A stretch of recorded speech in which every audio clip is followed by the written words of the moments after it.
I'm Father Kevin Robb, the Associate Vice President for Mission and Ministry and the Chair of the Smith Fellowship Selection Committee. For 4 years now, we have been sponsoring, thanks to the generosity of members and former members of the Board of Trustees, fellowships for study and or service abroad. In the first 3 years, there was a total of 15 Smith Fellows. And this past summer, there were 7 more. In this past summer, they went to Blackfriars Hall in Oxford for 6 weeks of personal research on a topic that they had chosen. One went to Geneva and worked with the Dominican NGO office at the United Nations there in Geneva. We always think of the United Nations as being in New York, but there's a good number of functions that take place in Geneva, and actually some that take place in Rome. We had 4 students who flew all the way to Australia. 2 of them stayed there and spent 6 weeks in the Sydney area working with the Dominican Sisters of Eastern Australia.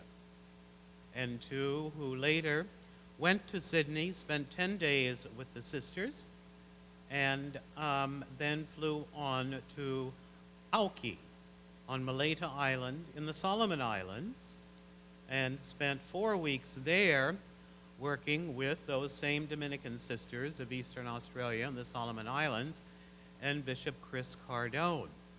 Chris Cardone is a graduate of Providence College, class of 1980, the same class that also had Brian Shanley as a member.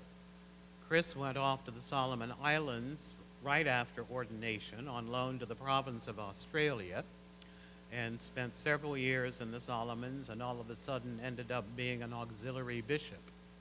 I can assure you, in a mitre at the age of 35, he looked pretty young. He's now over 50, still looks pretty young, and tends to wear a rather high mitre. Doesn't look so good with his t-shirt and cutoffs, however, and that's how he paddles from island to island. Anyway, those are our 7 Smith Fellows. 4 of them are going to be speaking this morning. Laura Wells, who was at Blackfriars in Oxford, along with Beatrice Forster, who's in class right now. You know the priorities of things here. Beatrice is in class, and Laura is here. Emily Foster, who went to Geneva, is here. She will be speaking next. They then both have to run off to class. And then the 2 who went to Auki in the Solomons, Claire Carroll and Kayla McKiernan, will make a joint presentation on what it was like for them in Sydney and then on to Auki. Part of the deal with the Smith Fellowship program is you get to take this trip, all expenses paid, then you have to come back and talk about it. It's probably much more fun doing it than it is coming back to speak about it. There was supposed to be a nice light luncheon here, but signals seem to have been crossed with Sodexo. It happens on occasion. So they're bringing in right now at least cookies and drinks. So if you really need a sugar fix, you know, there'll be the nice big Sodexo cookies back there as well as something to drink. I apologize that lunch didn't make it. These things happen. So anyway, let's welcome Laura Wells. And she can tell us about her 6 weeks in Oxford with the Dominicans, and tell us about her research there. And also, I hope, about punting on the river, actually going to a pub.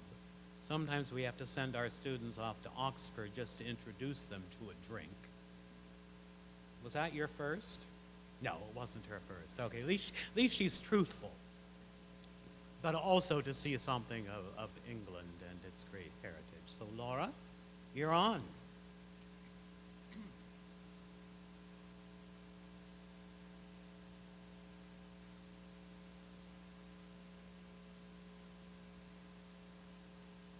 Thank you, Father Rob.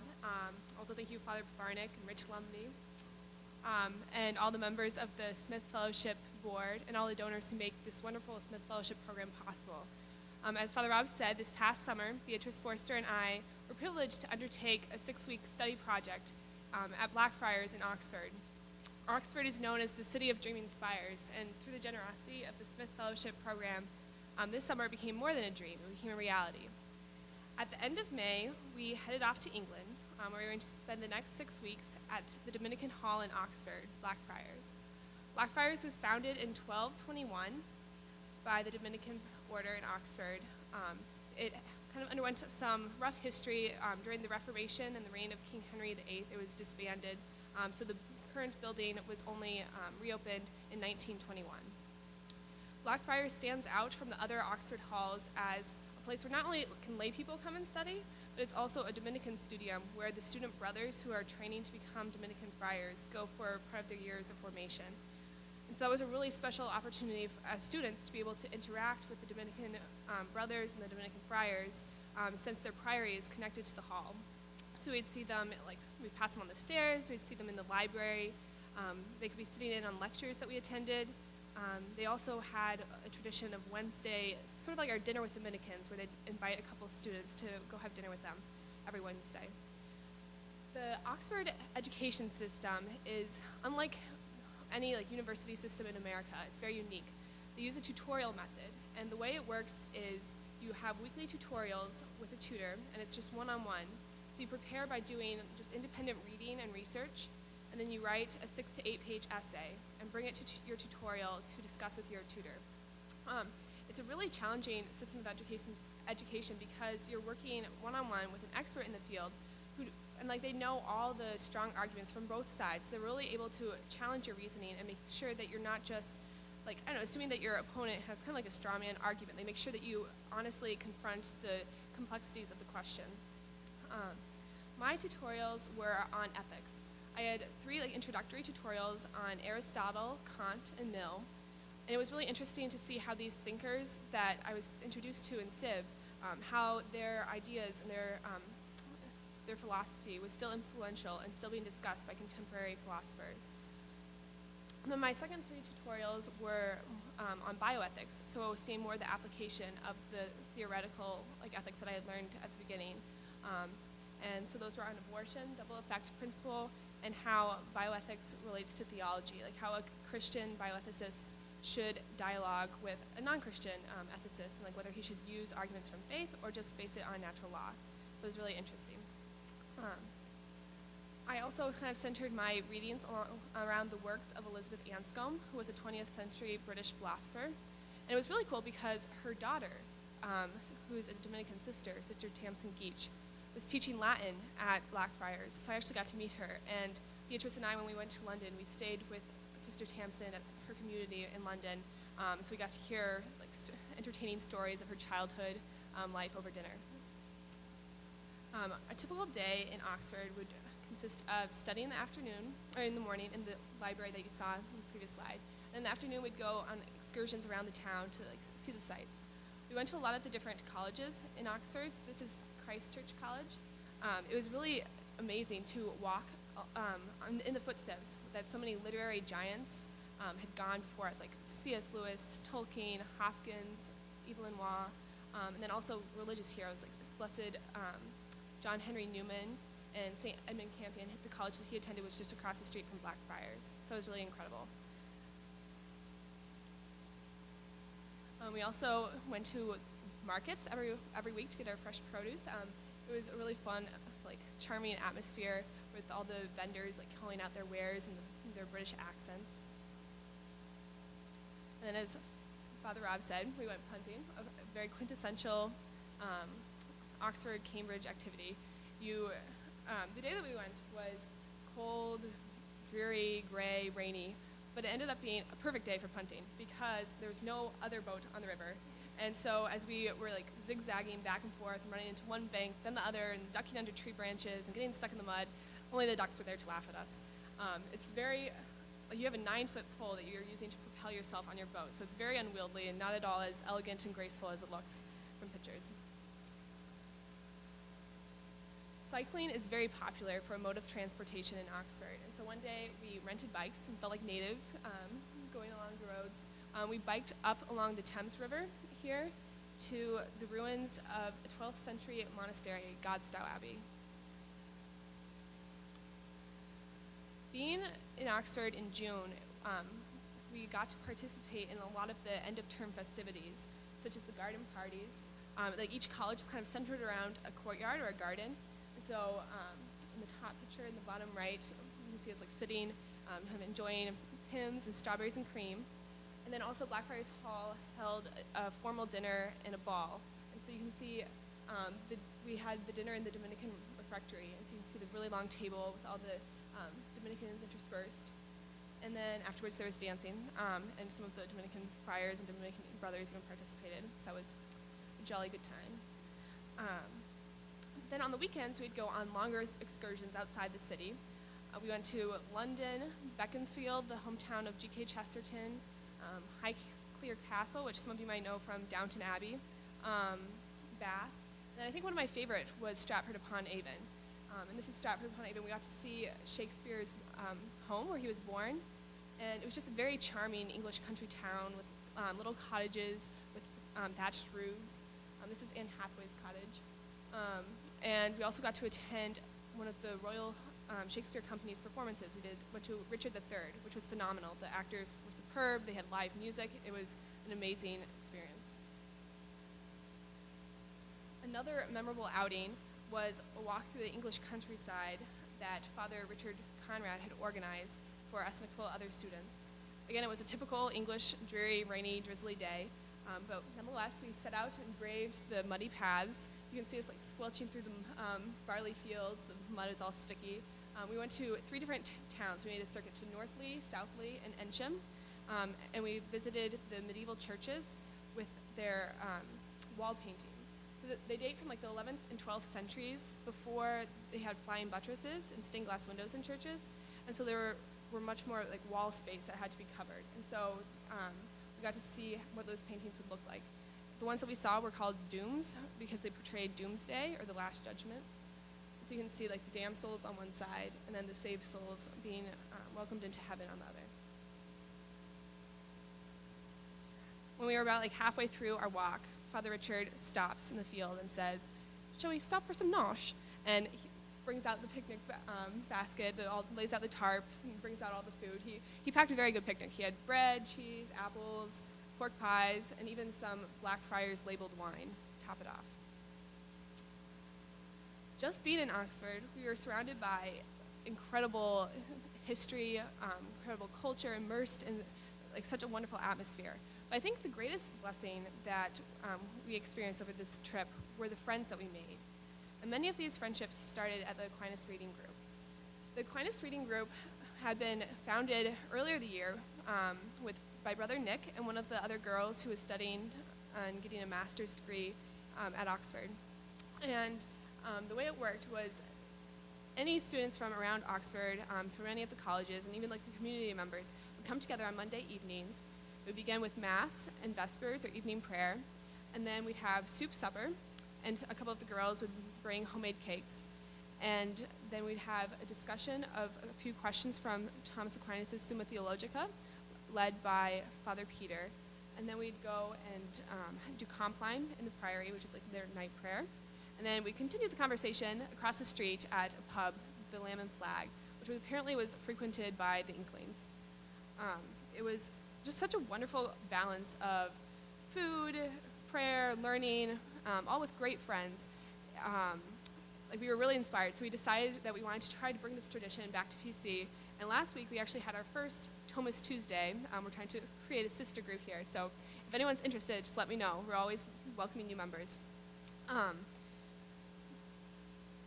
Here's a picture of us dining with the Dominicans along their table. You can see the animated conversations going on. Being welcomed into such a vibrant community of young Catholics was really exciting, and it was a wonderful way to meet people who shared similar interests. And because we shared these common interests, we were able to become close friends surprisingly quickly.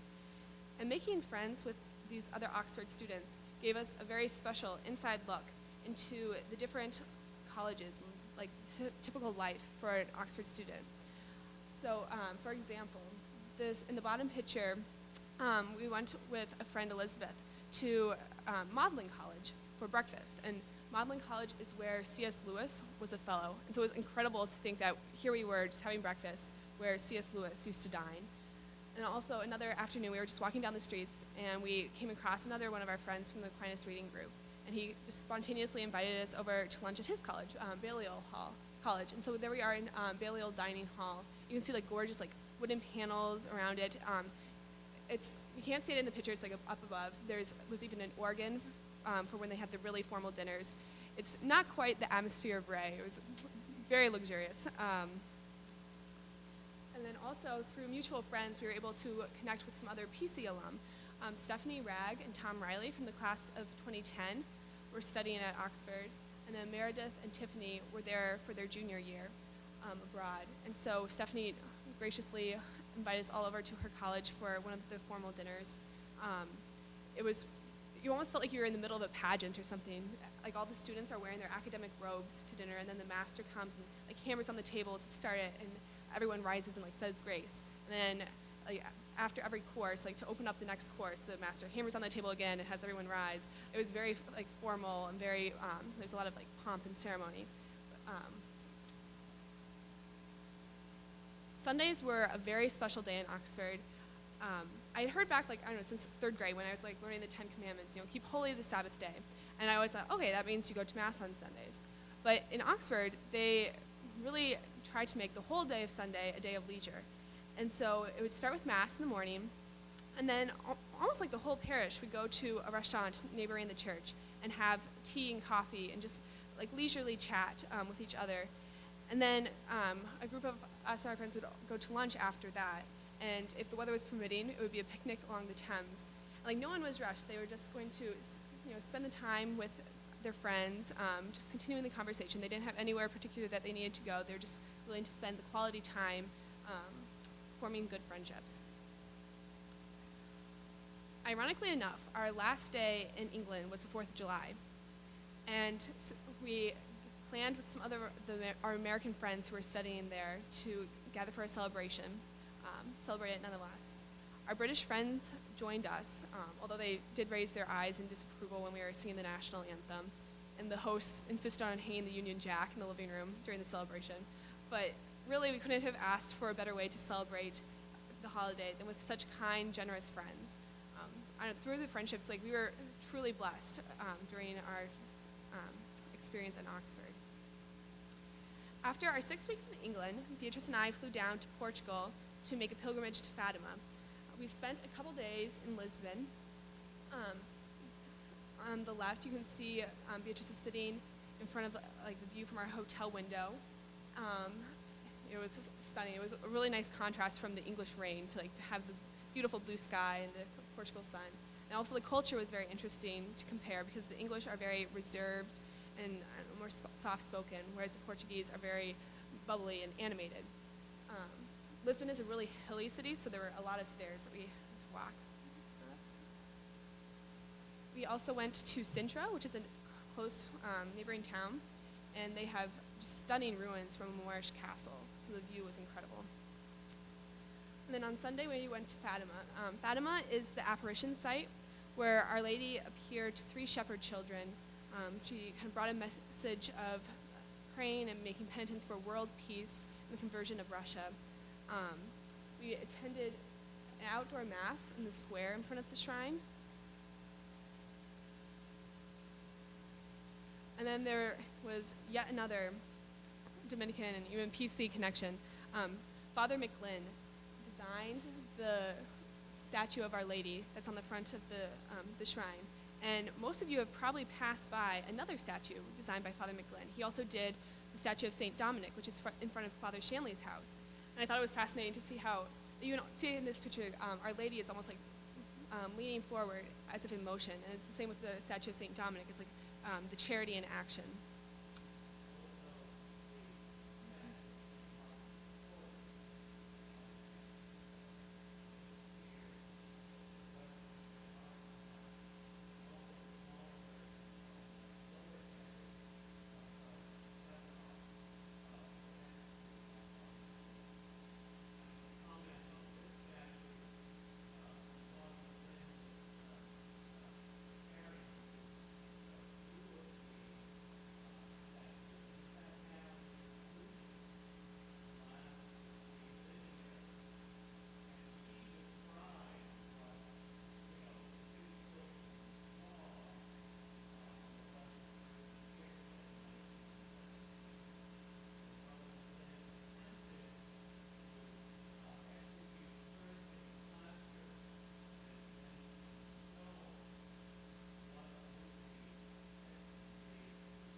the month and a half that we were in Oxford and Portugal, it really just flew by. But the memories we made, the lessons we learned, and the friendships we formed are treasures that will keep with us for the rest of our lives. So I hope that through this presentation I was able to share it a bit with you, and I wanted to thank you for coming and listening, and thank the Father Smith Fellowship Board for making this opportunity possible. Thank you.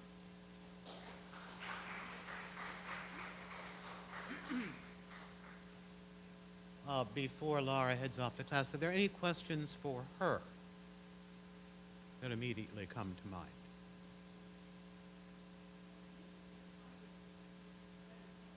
No, you want to come up here? Okay, the question was, where did the idea for Laura's study come from?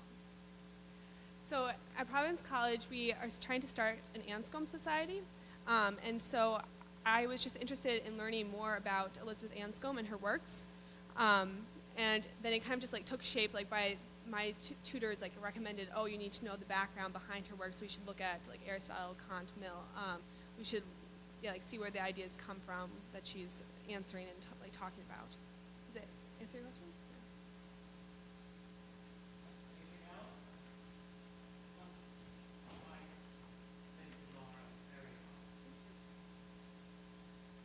I would now like to introduce Emily Foster to tell us about her trip to Geneva and working with the Dominican NGO office there. Emily, all yours.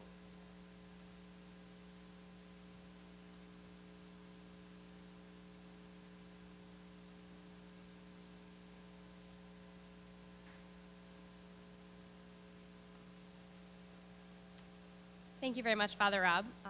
As Father Rob mentioned, my name's Emily Foster. I'm a senior this year at Providence College, and this past summer I spent 4 weeks in Geneva, Switzerland, working with a Dominican delegation to the United Nations.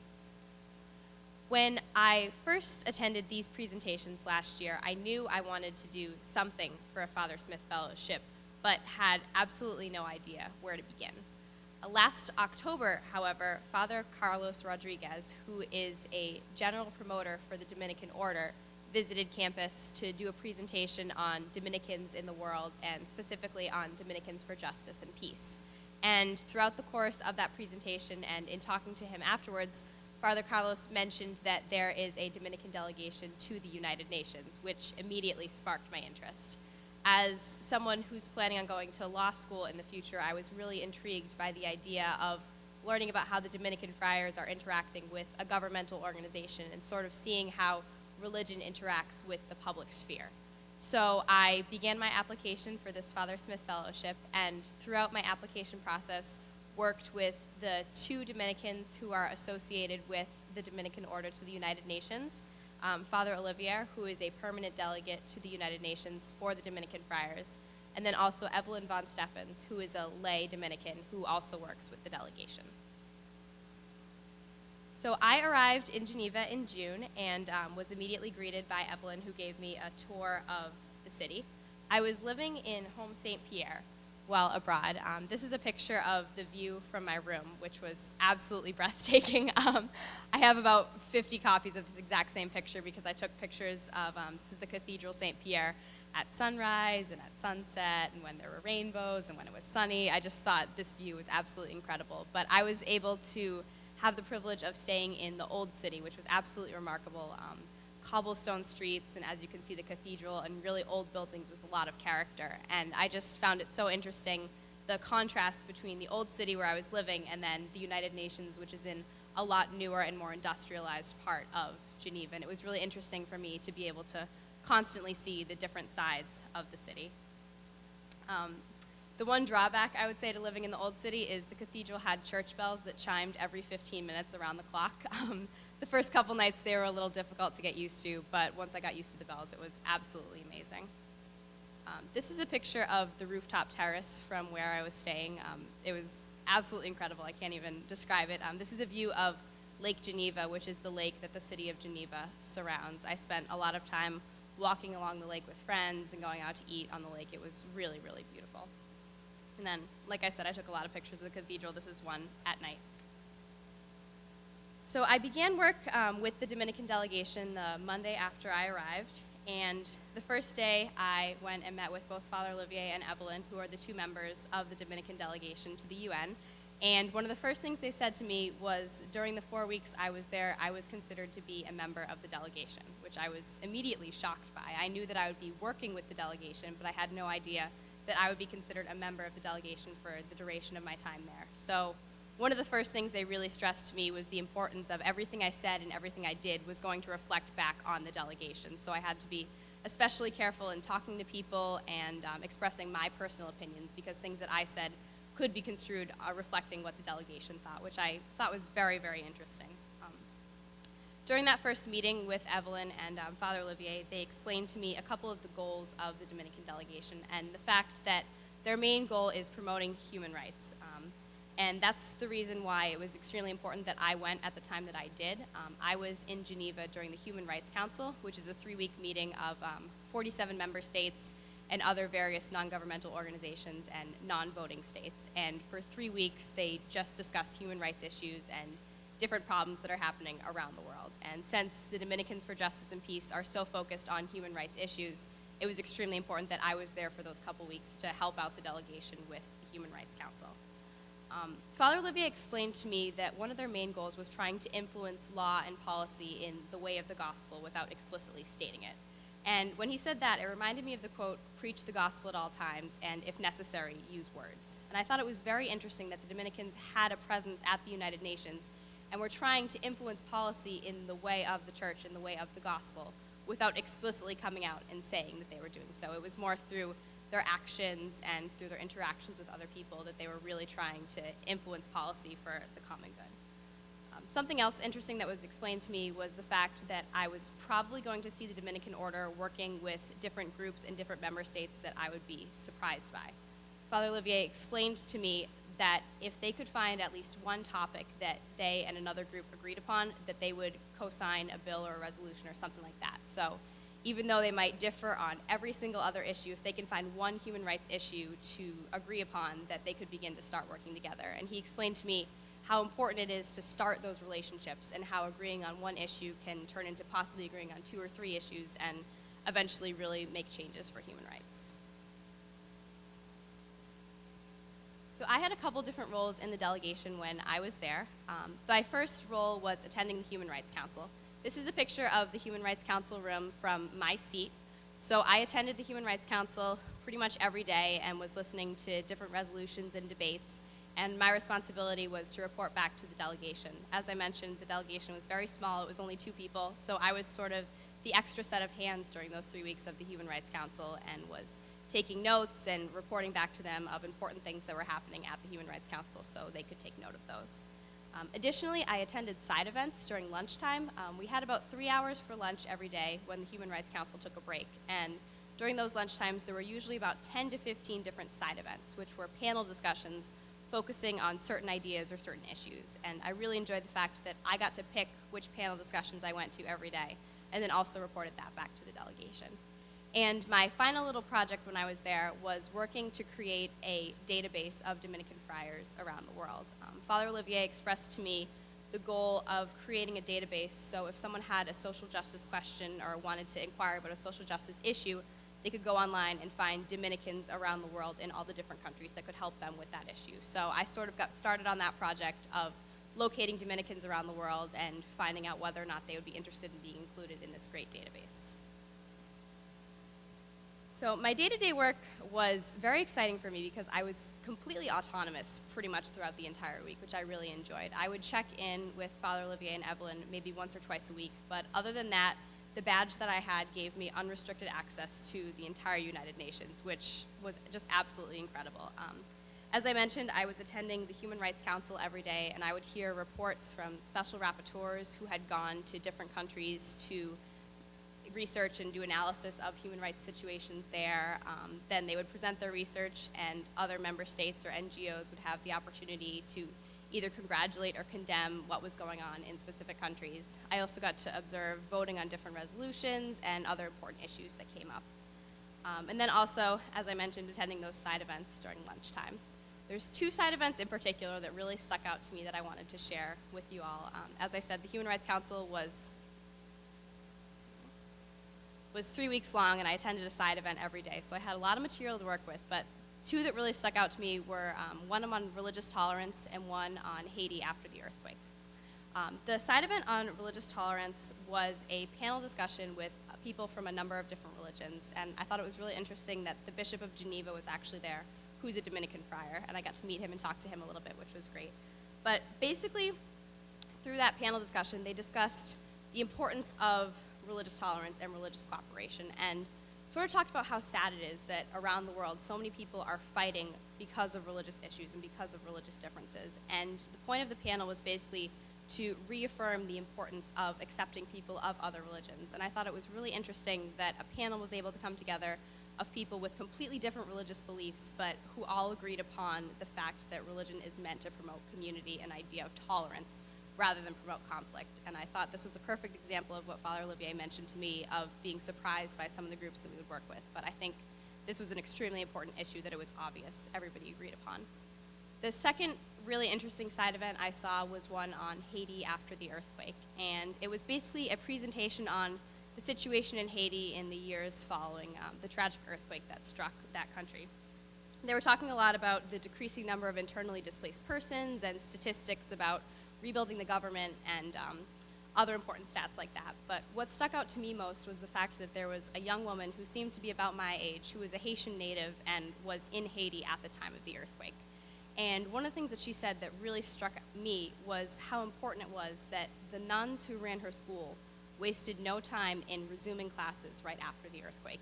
Even though her school was destroyed, they found an abandoned warehouse and started having classes right after the earthquake. The girls still went to school every day, they still wore their uniforms, they still brought their school books, and she talked about how important it was that her education wasn't interrupted by the earthquake and how thankful she was to have had the opportunity to continue her education amidst such a hard time, and talked about how her goal was to eventually get more involved in other countries and try to promote education because she really felt very passionately about the right to an education. So after 3 weeks of the Human Rights Council, the different member states voted on 23 resolutions total. I have a couple examples of resolutions that they discussed and voted on, including human trafficking, the right to education, arbitrary detention, the elimination of discrimination against women, situation of human rights in Belarus, in Syria, and the right to peace. Now, the end of the Human Rights Council was a little bit difficult to me because I felt like there wasn't really much actually happening. A lot of the resolutions that were passed were very general and didn't seem to be taking concrete action, which disheartened me a little bit because after seeing human rights discussed for 3 weeks and hearing about terrible human rights situations around the world, I was wondering why more powerful resolutions weren't being proposed and why people weren't trying to take more concrete action. I brought this up to Father Olivier and explained to him how frustrated I was that this didn't seem to be happening. And he was able to explain to me that I was seeing just a very, very small piece of a larger picture. He explained to me that the Human Rights Council is still a very new body and that things that I was seeing happening over these past 3 weeks, for example, the special rapporteurs reporting on different countries, was just the beginning of progress in different areas. And he once again reiterated to me how important it is that so many countries and different NGOs who completely disagree on so many issues were in the same room for 3 weeks talking about these human rights issues and how important it is that this body is in place. So that helped to reconcile my feelings of disappointment a little bit, and I think I'm definitely more interested in the United Nations, and especially the Human Rights Council now, because I'm able to realize that 3 weeks is certainly not enough time to understand sort of the long-term repercussions of these meetings. One of the other highlights of my time abroad was getting to meet Dominicans from all over the world. The only way I've ever interacted with Dominicans is in Providence College, so I was really excited to see the other ways that Dominicans are present in the world. I was given the privilege to meet Father Carlos, who was the one who visited Providence College last year, and I was really excited that I got to see him in Geneva.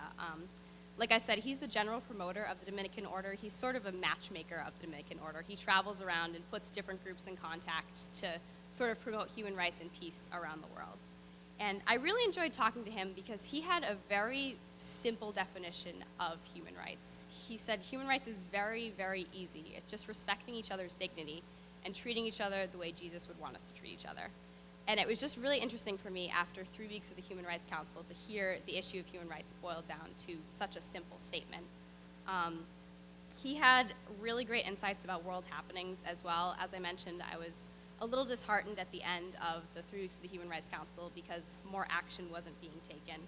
And he pointed out that, once again, the fact that people were there at the United Nations fighting for these issues is so important, and said without the United Nations in place, the outlook for our future would be very, very grim. But the fact that this body is in place and is working so hard to promote these issues is extremely important. I also met Sister Anne.